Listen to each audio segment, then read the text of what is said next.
Hello, कैसे हैं आप लोग। आज हम डिस्कस करने वाले हैं लो टॉट्स के बारे में। उसके बेसिक फीचर्स क्या हैं, उसके कॉन्सिक्वेंसेस क्या होते हैं, उसके रीज़न क्या है, उसकी जो बेसिक फंडामेंटल नॉलेज है उसको हम लोग स्टडी करने की कोशिश करेंगे। और उसकी क्या एप्लीकेशन क्या है और कौन कौन से अलग लीगल फील्ड से कैसे डिफरेंट है ये, like the different from the other thing, like the breach अलग है, कॉन्ट्रैक्ट्स अलग क्या होते हैं, या सिविल क्राइम्स अलग कैसे होते हैं। तो स्टार्ट करते हैं। अगर आप पहली बार चैनल पर आए हैं तो प्लीज़ चैनल को सब्सक्राइब कर लीजिए, और आपका सपोर्ट चाहिए होता है किसी भी चैनल को ग्रो करने के लिए। तो मैं ट्राई करता हूँ। अच्छा, मेरा आइडिया ये नहीं है कि आपको एक कॉम्प्लिकेटेड इन्फॉर्मेशन देना। मेरा तरीका ये है कि बुक्स आपके पास हैं ही, लेकिन आपको बेसिक समझाना, जिससे कि आपको बेसिक अंडरस्टैंडिंग होगी, then you can refer your books. तो क्वेश्चन कैसे आ सकते हैं कि डिफाइन टोट्स और explain its essential element. Question है, ये डायरेक्टली पूछे जा सकते हैं आपके एग्जाम में। Distinguish टोट्स from the breach of contract.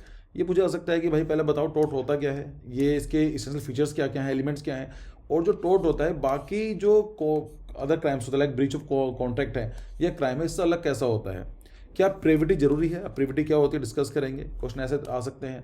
या ये हो सकता है कि कोई टोर्ट है, क्या वो टोर्ट हो सकता है, क्राइम हो सकता है, और ब्रीच ऑफ कॉन्ट्रैक्ट, तीनों हो सकता है एक टाइम पर। तो हम इसको भी डिस्कस करने की कोशिश करेंगे। देखिए, हम समझते हैं कि टोर्ट होता क्या है। देखो, टोर्ट अगर हम बात करें, टोर्ट की definition, tort drive from the Latin word tortum. मतलब क्या है कि टोर्टम जो लैटिन लैंग्वेज है, लैटिन से क्या है, इसका मतलब होता है कि रॉन्ग, गलत करना। इसका मीनिंग क्या है, wrong. Refers to a civil wrong. ये किसका रिफर करता है, सिविल रॉन्ग के बारे में। That cause harm to someone legal right. मतलब कोई आदमी है, कोई पर्सन है, इसका उसे कुछ लीगल राइट्स हैं। लेट्स से कोई लीगल राइट्स है, डिस्कस बहुत करूंगा डिटेल में, डोंट वरी। उसके लीगल राइट्स हैं। कोई आदमी थर्ड पर सेकंड पर्सन आता है और इसके जो लीगल राइट्स को ब्रीच करने की कोशिश करता है, हम उसको बोलते हैं टॉर्ट। ठीक है, तो दोबारा पढ़ो। Refers to a civil wrong that causes harm to someone legal right. It's a legal framework that allows individual to seek compensation for damage causing by the wrongful action of the another। मतलब इसने कुछ गलत किया, उसकी वजह से इस person को नुकसान हुआ, पर्सन ए को नुकसान होता है because of the action of the B. तो ए के पास एक लीगल राइट होता है, वो जा सकता है कोर्ट में, जो उसको डैमेज हुआ है उसके कंपनसेशन मांग सकता है। अभी मैं एग्जाम्पल और बहुत सारे बताने वाला हूँ, डोंट वरी। अब ये समझ लीजिए। अगर हम की प्रिंसिपल की बात करें, the foundation of tort law lies in the concept of liability. ये जिम्मेदारी बनती है, लाइबिलिटी है, which means being held responsible for the consequence of one action. किसी एक पर्सन के एक्शन की वजह से कुछ नुकसान होता है, तो पर्सन एक की जिम्मेदारी बनती है कि भाई जो तेरी वजह से नुकसान हुआ है ना, उसका तो पेमेंट कर। When a person actions harm another, जब एक पर्सन के एक्शंस हार्म करते हैं, they can be found liable under tort law. तो हम उसको पिनलाइज कर सकते हैं under the tort law. And the affected person is entitle to seek compensation for their losses. और जिसको नुकसान हुआ है उसको अधिकार देता है कि तू कोर्ट में जाके अपने जो तेरे नुकसान हुआ है उसके भरपाई के लिए तो कंपनसेशन मांग सकता है। ठीक है, बेसिक आइडिया क्लियर हुआ। अब हम बात करते हैं, जैसे कि कुछ एग्जांपल देख लेते हैं जिससे कि थोड़ा सा आपको आइडिया लग सके। एक होता है नेग्लिजेंस, मतलब नेग्लेक्ट कर दिया आपने। Negligence is the failure of exercise that care that a reasonable person. जैसे would exercise in similar situation, like it often associated with the accident such as speeding, driving, causing a collision. मान लीजिए आप drive कर रहे हैं, आप आराम से ड्राइव कर रहे हैं, आपकी स्पीड 60-70 में, जो अलाउड जो लिमिटेड स्पीड है उसमें है। बट एक पर्सन है जो रेस ड्राइविंग कर रहा है, उसकी स्पीड मान लीजिए 100-120 जा रहा है। गलती किसकी है, उसकी है, राइट। लेकिन उसने आपकी गाड़ी पर डेंट मार दिया, गाड़ी को ठोक दिया, जो नुकसान होगा तो आप टोर्ट लॉ के थ्रू उनसे कंपनसेशन मांग सकते हैं, क्योंकि गलती आपकी नहीं है, गलती उसकी है, उसने नेग्लिजेंस दिखाई है। तो ये तब एग्जाम्पल हो गया एक। दूसरा हो सकता डिफेमेशन का। जैसे defamation occurs when someone makes a false statement that harms another person reputation. मतलब मान लीजिए एक पर्सन है, पर्सन ए है ये। अगर मान लीजिए मैं हूं, दिस इज मी, मैं इनकी बातों को घुमा फिरा के कुछ इस तरह से बोलूं कि इनकी जो रेपुटेशन है उनको डिफेम करूं, कि इनके मान लीजिए मानहानि का केस हो जाता है, सब बोलते हैं ना मानहानि, कि इनकी जो रेपुटेशन है उनकी डाउन करने की कोशिश करूं। So this can involve spreading false information. इनके बारे में गलत इन्फॉर्मेशन फैला दी मैंने कि तो ऐसे काम करते हैं, ड्रिंक करते हैं, क्राइम करते हैं, गलती प्रॉपर्टी ज़्यादा लेकर बैठ, कुछ भी करप्शन, कुछ भी मैं गलत इन्फॉर्मेशन फैला सकता हूँ। राइटिंग नेगेटिव रिव्यूज, उनके बारे में नेगेटिव रिव्यूज दे सकता हूँ। और making public acquisitions, public acquisition में उनको गलत बोल सकता हूँ, राइट। तो ये सब चीज़ें भी टोर्ट में आती हैं। फिर ट्रेसपास एक सिंपल है, मान लीजिए आपकी प्रॉपर्टी पर कोई दूसरा चला जाएगा तो ट्रेसपास का एग्जांपल हुआ ना। So trespass occurs when a person enter another property without permission of justification. ये मेरा घर है, इसके अंदर कोई तीसरा पर्सन, सेकंड पर्सन, कोई भी आएगा मेरी परमिशन के बिना, तो टोर्ट बनेगा, उसका नुकसान कर देना पड़ेगा। This can include entering A private residence, आप किसी घर नहीं जा सकते हैं, यूजिंग अ नेबर्स ड्राइववे, और इंटरफेयरिंग विद समवन बिलोंगिंग। अब जब प्रॉपर्टी का मतलब, उसका मतलब ये नहीं है कि कोई लैंड है, it is like property can be anything, उसकी बिलोंगिंग को भी हम, जैसे गाड़ी है, गाड़ी के अंदर उनकी परमिशन के बिना नहीं जा सकते हैं, तो यहाँ पर भी टोर्ट का एग्जाम्पल बनता है। ठीक है, अब कुछ एलिमेंट जरूरी हैं टोर्ट के लिए, एसेंशियल एलिमेंट्स ऑफ टोर्ट। पहला क्या है, legal duty. Legal duty arises from law और सोशल नॉर्म्स, की कोई लॉ बना होगा उसके सोशल नॉर्म्स होंगे। Obligating individual to act in certain way, जो बताता है कि हर आदमी को किस तरह से बिहेव करना है। For example, drivers must follow traffic rules to prevent harms to another. एक लॉ बनाता है कि अगर आप गाड़ी चला रहे हैं तो आपकी जिम्मेदारी बनती है कि आप गाड़ी को सही चलाएंगे, अपने लेन को फॉलो करेंगे, ओवरटेक गलत नहीं करेंगे, स्पीड नहीं करेंगे, ओवर स्पीड नहीं करेंगे, ये सब चीज़ दिखाता है। तो एक लीगल ड्यूटी बनती है। फिर ब्रीच ऑफ ड्यूटी का होना जरूरी है, मतलब अब breach of duty occurs when someone fail to fulfil their legal obligation. मुझे बोला गया कि गाड़ी की स्पीड 80 से ऊपर नहीं होनी चाहिए, बट मैं 80 से ऊपर करता हूँ, तो ओवर स्पीडिंग किसी वजह से नुकसान हो जाता है, तो मुझे उसका पेमेंट करना पड़ेगा। For instance, running a red light breach the legal duty to follow traffic signals potentially causing harm. भाई लाल बत्ती है, लाल बत्ती का मुझे तो ये है ना कि मुझे रुकना चाहिए लाल बत्ती पर, रेड लाइट सभी के लिए रूल बने हुए हैं, लेकिन मैंने क्या ब्रेक लगाया नहीं, मैं आगे निकल गया, उसकी वजह से नुकसान हो सकता है, डेफिनेटली हो सकता है, तो वहाँ पर टॉर्ट का एक बनेगा। इंजरी और डैमेज होना जरूरी है, मतलब the breach of duty must result in harm और डैमेज टू द विक्टिम। भाई तभी तो आप कंपनसेशन मांगोगे कि कुछ नुकसान हुआ है आपका, नुकसान नहीं होगा तो क्या है compensation. So this could involve physical injury, चोट लग गई, फिजिकली हो गया, प्रॉपर्टी का डैमेज हो सकता है, फाइनेंशियल लॉस हो सकता है, या रेपुटेशन हार्म भी हो सकता है कि भाई इसकी वजह से मेरी जो रेपुटेशन है वो डिग्रेड हुई है, तो इसके लिए टोर्ट एग्जाम बनता है। और लीगल रेमेडी होना जरूरी है, मतलब legal remedy provides the victim with compensation और redress for the harm cause by the for fair actions. ठीक है, this can include financial compensation, किसी की गाड़ी की वजह से मेरी गाड़ी खराब हो गई है, डेंट पड़ गया है, तो मेरे लेट से 10,000 का नुकसान है, तो 10,000 कंपनसेशन मांग सकता हूँ, इंजेक्शन हो सकता है, और अदर फॉर्म ऑफ रिलीफ कुछ और भी आपको दिया जा सकता है to compensate that harm. Clear हुआ यहाँ तक। अब एक बात आती है कि भाई टोर्ट तो समझ में आता है, ब्रीच ऑफ कॉन्टैक्ट भी होता है कि कॉन्टैक्ट हुआ, option like person A person B के बीच में कॉन्टैक्ट हुआ। कॉन्टैक्ट ऐसा मान लीजिए कि कौन जो ऑप्शन लाइक जो पर्सन ए है वो क्या करने वाला है, 100 kg राइस देने वाला है, एक कॉन्ट्रैक्ट बना, और बी को बोला गया कि वो 100 रुपीज़ के बदले 1000 रुपीज़ देगा। लेट से एक कॉन्ट्रैक्ट हो गया है, डेट डिसाइड हो गई। अगर इनके बीच में कोई भी चीज़ नहीं होती है, ए ने मना कर दिया या बी ने मना कर दिया कि नहीं मैं तो 1000 नहीं दूंगा, I will pay only 900 rupees, तो ये ब्रीच ऑफ कॉन्ट्रैक्ट एग्जाम्पल बना, राइट। इनमें डिफरेंस समझने की कोशिश करते हैं। देखो टोर्ट की बात करते हैं तो जनरली ड्यूटी टुवर्ड्स सोसाइटी, ये हर आदमी की जिम्मेदारी होती है सोसाइटी के प्रति। मुझे कैसे कपड़े पहनने हैं, कैसे ट्रैफिक रूल फॉलो करने हैं, मेरी नॉइज तो नहीं होनी चाहिए, किसी नुकसान नहीं होना चाहिए, कि मेरी प्रॉपर्टी है तो मैं जा सकता हूँ, पर किसी और की प्रॉपर्टी में बिना उनकी परमिशन के मैं नहीं जा सकता। So it's general duty toward the society. Breach of contract में क्या होता है, duty based on the contractual terms, मतलब जो कॉन्ट्रैक्ट ए और बी के बीच में हुआ उसके हिसाब से होती है। अब इसमें सी पर्सन आता है, वो बोलने लगा भाई तेरा क्या रोल है, तेरे से ना कॉन्ट्रैक्ट हुआ है, हाँ पर्सन ए बीच के बीच में कोई कॉन्ट्रैक्ट हो सकता है, राइट, तो ये कॉन्ट्रैक्ट होता है। इसमें क्या करते हैं, टोर्ट के अंदर रिक्वायर्ड कॉन्ट्रैक्चुअल रिलेशनशिप, ए और बी के बीच में एक रिलेशनशिप होना जरूरी है, तभी तो कॉन्ट्रैक्ट ऑफ ब्रीच होगा, ब्रीच ऑफ कॉन्ट्रैक्ट होगा। लेकिन यहाँ पर क्या है, नॉट रिक्वायर्ड, क्योंकि यहाँ पर किसी आप सड़क पर चल रहे हैं और कोई रैंडम पर्सन अभी गाड़ी को नुकसान पहुंचा कर जाता है, तो कोई कॉन्ट्रैक्ट होना जरूरी नहीं है, पर जिम्मेदारी बनती है कि सही चलाने की। ठीक है, सो depend on the harm cost. इसमें जो पेंशन जो कंपनसेशन होता है वो डिपेंड करता है कि आपका कितना नुकसान हुआ है। अब मान लीजिए आपका थोड़ा सा नुकसान हुआ है, तो you can not 4 lakh 10 lakh रुपये दे दो मुझे, भाई वो आपका जो खर्चा हुआ है लेट से 1000 रुपीज़ का हुआ है, तो 1000 का मतलब 1000 के आसपास ही आपको मिलेगा, ये नहीं कर सकते।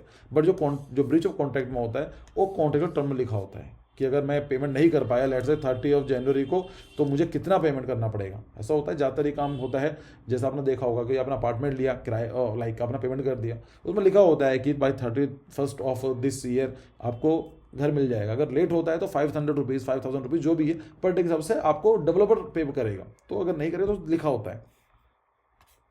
इसका काम क्या होता है, टू रिस्टोर द विक्टिम, तो ये होता है कि भाई जो विक्टिम नुकसान हुआ है टू उसको कंपनसेशन करना, और एक पर्सन के इंडिविजुअल राइट को प्रमोट करना, to protect the individual right. इसमें काम क्या होता है, ब्रीच ऑफ कॉन्ट्रैक्ट में लीगल जुडिशियल काम क्या होता है, to enforce obligations under the contract, कि भाई जो कॉन्ट्रैक्ट में जो लिखी गई ऑब्लिगेशन को पूरा करना, कि आपको बोला गया था ये काम करने के लिए, काम करो, आप लेट हो गए नहीं कर रहे हो, अभी गलती है, आपको करना चाहिए बिकॉज आपने कॉन्ट्रैक्ट में लिखा है। ऐसे आता है टोर्ट वर्सेस क्राइम के बारे में, कि भाई अच्छा टोर्ट और क्राइम तो अलग अलग है, क्या है अलग अलग है। टोर्ट का मतलब होता है civil wrong against an individual, किसी पर्टिकुलर आदमी के अगेंस्ट जो सिविल रॉन्ग होता है उसको बोलते हैं टोर्ट। यहाँ पर क्या होता है, crime public wrong against society और स्टेट के अगेंस्ट होता है, इसलिए आप देखा होगा कि नाम लिखा होता है Jagmohan versus state of UP, state of India, right, ये सब चीज़ें इसमें लिखी होती है। प्राइवेट पार्टी सू कर सकती है, टोर्ट के अंदर प्राइवेट पार्टी कर सकती है। स्टेट प्रोसिक्यूटर जो होता है वो प्रोसिक्यूट द ऑफेंडर, तो स्टेट प्रोसिक्यूट करता है कि किसी ने मर्डर कर दिया तो स्टेट उसको प्रोसिक्यूट करेगा। कंपनसेशन टू द विक्टिम, इसका मोटिव क्या होता है कि कोई विक्टिम को जो नुकसान हुआ कंपनसेट करना, और इसका जो मोटिव होता है पनिशमेंट देना, फाइन और इम्प्रिजमेंट। उनको फाइनेंशियल फाइनेंस भी हो सकता है, 10 लाख 20 लाख रुपये, 5,000, जो कुछ भी हो सकता है, और सजा हो सकती है imprisonment, 1 month 2 month 6 month, life time imprisonment, कुछ भी हो सकता है depending on the crime. I hope clear है। अब एक वर्ड आता है प्रिविटी, कि प्रिविटी जो है वो क्या जरूरी है टोर्ट में, प्रिविटी इन टोर्ट। जैसे क्वेश्चन पूछा गया था, it is necessary to have the privity in tort. देखिए प्रिविटी का मतलब समझते हैं, what is privity. Privity refers to a direct legal relationship between two parties. मतलब पार्टी ए है, पार्टी बी है, इनके बीच में जो डायरेक्ट रिलेशनशिप है उसको बोलते हैं privity. Typically found in contract, ज़्यादातर कॉन्ट्रैक्ट में देखने को मिलती है। It signifies a mutual understanding and obligation between them, जो ये बताती है कि भाई हमें एक बीच की जो म्यूचुअल अंडरस्टैंडिंग है वो क्या है, और ऑब्लिगेशंस क्या है, आपको इतना पेमेंट करना पड़ेगा, उसके बदले आपको सामान मिलेगा, कुछ भी हो सकता है। तो ये बेसिक अंडरस्टैंडिंग और ऑब्लिगेशन को दिखाता है। टोर्ट और प्रिविटी के बारे में बात करें, a key difference between tort and contract of law is that tort does not require privity. Tort के अंदर को प्रिविटी होना जरूरी नहीं है। जैसा कि मैंने एग्जांपल दिया, अगर कोई गाड़ी एक्सीडेंट कर देता है, आपके बीच में कॉन्ट्रैक्ट होने की जरूरत नहीं है कि भाई हमारे बीच में कॉन्ट्रैक्ट हुआ था कि ये हमें नुकसान नहीं पहुंचाएगा, ये सभी की लिए जिम्मेदारी है। So this means that a person can file a tort against another even if there is have no direct legal relationship.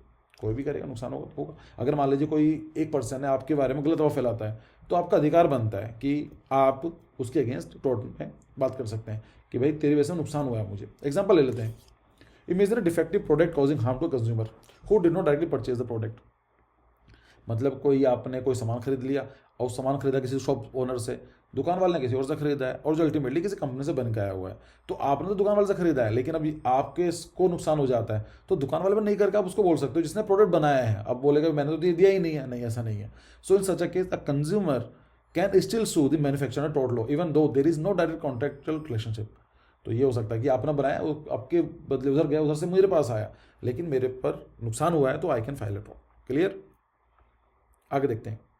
अगर हम बात करते हैं कुछ एग्जांपल्स और देख लें टोर्ट केस के। मेडिकल माल प्रैक्टिसेस, कई बार सुना होगा कि डॉक्टर ने कॉटन छोड़ दिया, सीजर छोड़ दिया, ब्लेड छोड़ दिया ऑपरेट करने के बाद ही, तो एक नेग्लिजेंस केस है। So doctor negligence during a medical procedure can lead to the patient injury और वर्सनिंग ऑन देयर कंडीशन। मतलब उसकी इंजरी हो सकती है या फिर उसकी जो हालत है वो खराब हो सकती है। This can be A basis of medical mall practice case. Defamation कई बार डिस्कस कर लिया हम लोगों ने कि अगर किसी की डिफेम किया जाता है, रूमर फैलाए जाते हैं, गलत इंफॉर्मेशन फैलाई जाती है, तो उसकी जो रेपुटेशन का नुकसान हुआ है उसके बदले हो सकता है। टेस्ट पास का हमने एग्जांपल दे दिया है कि एक प्रॉपर्टी आपकी, उसमें बिना परमिशन के कोई दूसरा जाता है, तो ये तो टोर्ट फाइल हो सकता है। बात आती है कि purpose of the tort law. Tort law के पर्पस क्या है? अच्छा, बना तो दिया है। पहला तो यही है कंपनसेशन देना विक्टिम को, जो नुकसान हुआ है किसी और की गलती से, उसको नुकसान की भरपाई करना। So tort law aims to compensate victims for the damages that they have suffered due to wrongful action of other.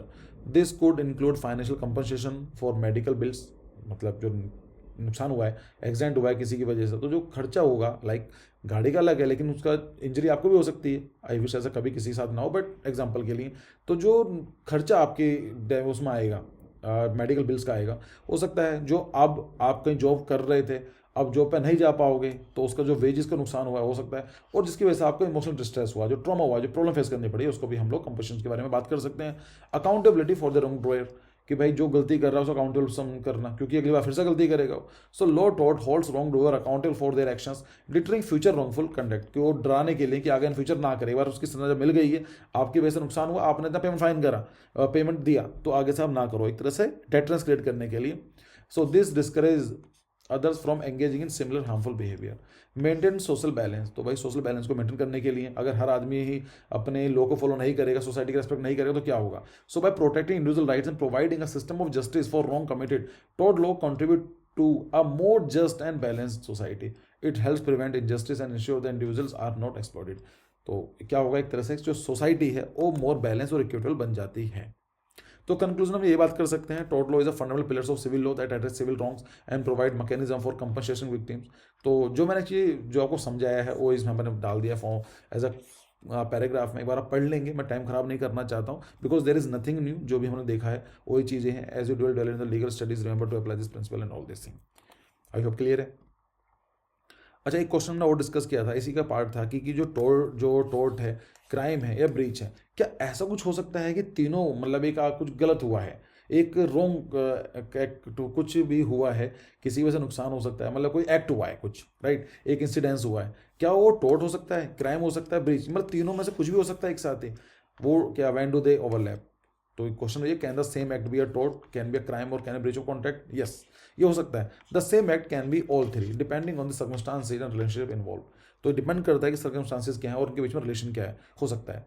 मतलब टोर्ट का मतलब समझ में आता है क्या हो गया, और civil wrong that violates a person right, private right और कॉजिंग दैम हार्म, कि किसी का लीगल राइट वायलेट हुआ है या उसको नुकसान हुआ है, उसके लिए इसका बेनिफिट क्या होता है, रेमेडी कंपनसेशन। क्राइम क्या होता है, crime is a violation of the public law, एक लॉ बनाया गया है सभी के लिए और उसको जो वायलेशन करा है उसको बोला है crime. Often viewed as a threat of society, तो इसका क्या होता है रेमेडी, इसका पनिशमेंट होता है। अब ब्रीच ऑफ कॉन्ट्रैक्ट क्या है, अब breach of contract occurs when one party fails to fulfil other their contractual obligation, so damage और स्पेसिफिक परफॉर्मेंस। तो ये होगा कि जो नुकसान हो दो, या फिर आपको बोला जाएगा कि जो आपने बोला था कमिट किया तो वो काम करना पड़ेगा आपको। So this is the thing. अब हम बात करते हैं कि एग्जांपल ले लेते हैं, तीनों हो सकते हैं, डेफिनेटली हो सकता है। जैसे रेकलेस ड्राइविंग, टोट बनता है, क्यों बनता है, the passenger and the pedestrian can sue the drive for negligence seeking compensation for personal injury and proper damage. तो अगर कोई बदतमीजी तरीके से गाड़ी चला रहा है तो उसके प्रति हम लोग बोल सकते हैं कि टोट हमें का केस बनता है और हम उसके लिए कंपनसेशन, जो पर्सनल इंजरी हो सकती है, चोट लग सकती है हमें, या फिर जो डैमेज हुआ है प्रॉपर्टी का, उसके लिए हम कंपनसेशन मांग सकते हैं। ये क्राइम भी है। The driver violates traffic law, क्योंकि ट्रैफिक लॉ के जो ट्रैफिक के लॉज हैं उनको वॉयलेट कर रहा है, तो ये क्राइम भी है। उसको हो सकती है पोजिंग या थ्रेट पब्लिक सेफ्टी, उसके लिए क्या फाइन होता है या फिर इम्प्रिजमेंट होती है, जैसे जो ट्रैफिक पुलिस होती है पकड़ती है। और कॉन्टैक्ट भी तो ब्रीच का हो सकता है, like driver fail to safely transport the passenger breaching their contractual obligation. Like आप एक बस में जा रहे हैं तो एक कॉन्ट्रैक्ट तो है कि बस वाला आपको यहाँ से लेकर जाएगा, एक से लेकर बी लेकर जाएगा, सेफ लेकर जाएगा। अगर उसने एक्सीडेंट करके नुकसान पहुंचा दिया, नहीं पहुंचा पाया, तो कहीं ना कहीं ब्रीच ऑफ कॉन्ट्रैक्ट का भी केस बन सकता है। और एग्जांपल ले सकते हैं डिफेक्टिव प्रोडक्ट, कोई ऐसा प्रोडक्ट है जो सही नहीं है, so the product defect cause harm to the user. तो ये है, आपने कोई प्रोडक्ट कंज्यूम करा, उसका नुकसान हो गया, तो टोट का बनता है। क्राइम भी हो सकता है, selling a defective product can violate consumer protection and product safety law. तो यहाँ पर फाइन और सैंक्शन लगते हैं। ऐसी बहुत सारी कंपनीज होती हैं जो एक्सपायर्ड सामान बेचती हैं या फिर जो सब स्टैंडर्ड क्वालिटी का सामान बेचती हैं, जिससे नुकसान हो सकता है, तो क्राइम है ये। और ब्रीच ऑफ कॉन्ट्रैक्ट भी है, seller did not deliver a product as per the sales agreement. आपने बोला है कि आपने ऑनलाइन पेमेंट कर दिया है, लेट से कि 1000 रुपीज़ का, इनके बदले आपको 7 डेज में डिलीवरी होनी थी, बट वो मना कर दे, तो ये भी कहीं ना कहीं ब्रीच ऑफ कॉन्ट्रैक्ट ही है। तो ये डैमेज और रिप्लेसमेंट के लिए रेमेडी देखने की बात करता है। यहाँ पर मैंने डाल दिया है कि जो डिस्टिंक्शंस हैं, लाइक जो टोट क्या है, तो टोट जनरल ड्यूटी होती है सोसाइटी के प्रति, क्राइम क्या होता है, duty to the state and society. Breach of contract क्या होता है, दो पार्टीज के बीच में कॉन्ट्रैक्ट बनता है, duty arise from the specific contract. Nature of wrong क्या होता है, सिविल रॉन्ग होते हैं, मतलब प्राइवेट राइट वायलेट होता है, या पब्लिक रॉन्ग वायलेट होता है, सोशल थ्रेट होता है, और यहाँ fail to perform contractual terms. Breach of contract के अंदर जो कॉन्ट्रैक्ट लिखा होता है उसके जो ब्रीच हुआ उसके बारे में बात करते हैं। इनिशिएटिव कौन होता है, इंजर्ड इंडिविजुअल और अफेक्टेड पार्टी, मतलब अगर आपको नुकसान हो आप ही इसको फाइल कर सकते हैं। क्राइम के अंदर स्टेट देखता है कि अगर किसी का मर्डर हुआ है, केस हुआ है, चोरी डकैती का हुआ है, तो स्टेट देखता है। और यहाँ पर क्या है, जिसका कौन ब्रीच में जो लिखा हुआ था उसका नुकसान हुआ है, तो that party can file the case. Remedy हुई है कंपनसेशन, जो हुआ उसका, जो हम का जो नुकसान हुआ है उसको कंपनसेशन देना। ऐसा पनिशमेंट हो सकती है, फाइन हो सकता है, इम्प्रिजमेंट हो सकती है। और यहाँ पर डैमेज है, जो कॉन्ट्रैक्ट में लिखा हुआ था, जिसका नुकसान हुआ उसकी वजह से, उसकी बात करता है। अगेन एक एग्जांपल और देख लेते हैं जो तीनों ही हैं। जैसे एक डॉक्टर की नेग्लिजेंस है, तो ब्रीच ऑफ कॉन्ट्रैक्ट क्यों है, because failure to provide agreed upon care. जब आप पेमेंट करते हो उसको बोलते हो कि मैं आपको 50,000 का होगा, उसमें आपकी ट्रीटमेंट मिलेगी, देगी, सबको मेडिसिन होंगी, अगर आपकी हेल्थ की बात की जाएगी, नहीं करते हैं तो ये कहीं ना कहीं नेग्लिजेंस केस है। तो कॉन्ट्रैक्ट हुआ डॉक्टर के बीच में और आपके बीच में, कॉन्ट्रैक्ट हुआ in return 50,000 rupees, that person will do a favour on you, like आपकी जो ऑपरेट कर रहा है जो भी होगा। क्राइम हुआ possible charge for the mall practices. और टोट बनता है नेग्लिजेंस, क्योंकि उसने गलती कर दी, नेग्लिजेंट दिखाया, सीरियसली नहीं लिया, कॉटन छोड़ दिया, सीजर छोड़ दिया, ब्लेड छोड़ दिया। ऐसे कई बार आपने एग्जांपल सुने होंगे। तो आई होप कि कुछ क्लियर हुआ होगा टोट्स के बारे में। अगर वीडियो पसंद आएगी तो प्लीज़ लाइक कीजिए, आप लोगों का काफ़ी सपोर्ट चाहिए होता है, and to keep me motivated. मैं चाहता हूँ कि आपको एक सिंपल लैंग्वेज में ये जो डिफरेंट और कॉम्प्लेक्स कॉन्सेप्ट्स हैं उनको समझाने की कोशिश करता हूँ। सो अगर वीडियो पसंद आई है तो आप प्लीज़ लाइक कर सकते हैं, कमेंट कर सकते हैं और शेयर कर सकते हैं। Thank you for your time, see you.